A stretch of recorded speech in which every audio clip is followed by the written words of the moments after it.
ছাত্র শ্রমিক জনতার গণঅভ্যুত্থানে পুলিশের গুলিতে প্রাণ হারানো বাচ্চু হাওলাদারের পরিবার কি অবস্থায় আছে? তিনি ছিলেন মিরপুর ১-এর ৯ নং ওয়ার্ডে ঢাকা পোশাক শ্রমিক দলের সাধারণ সম্পাদক।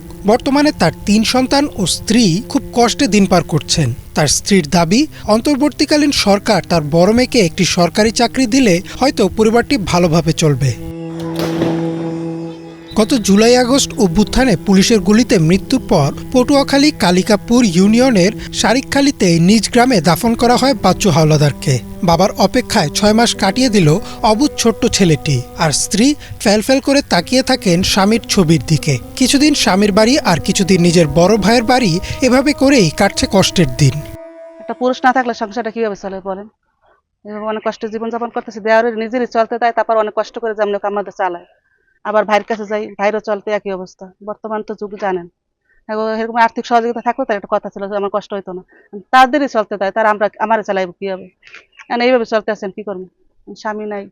সরকার যদি আমাদের সাহায্যের হাত বাড়ায় তাহলে আমরা হয়তো কিছু করে খাইতে পারবো। বড় মেয়েরা ডিগ্রিতে পড়ে, ওর চাকরির জন্য অনেকজনের কাছেই বলছি। বাচ্চুর স্ত্রীর বড় ভাই বলেন, বোরের পরিবার ও নিজের পরিবার চালাতে রীতিমতো হিমশিম খাচ্ছেন তিনি। আমার কাছে আমি পরিশ্রম করে কাজ করে খাইতেছি, আমার সংসার আছে। আর বইনের দিকে মনে করেন আমার দৌড়ান লাগে, কিন্তু আজকে আমার 2টা ভাই মরে গেছে, আমার এই একটা বোন জামাটা মারা গেছে। আমি খুব মনে করেন এখন বাসা অবস্থায় আছি। বর্তমানে এই শহীদ পরিবারটি কি অবস্থায় আছে তার খোঁজ খবর নিচ্ছে জাতীয়তাবাদী শ্রমিক দল। আগামীতে বিএনপি সরকার গঠন করতে পারলে ওই পরিবারকে পুনর্বাসনের আশ্বাস দেন এই নেতা। এই পরিবারটাকে দেখাশোনা করার জন্য মূলত আমরা এখানে এসেছি।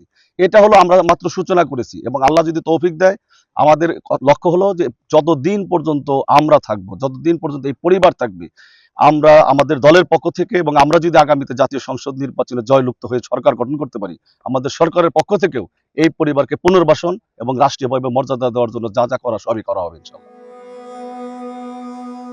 Desk report, Bangla vision.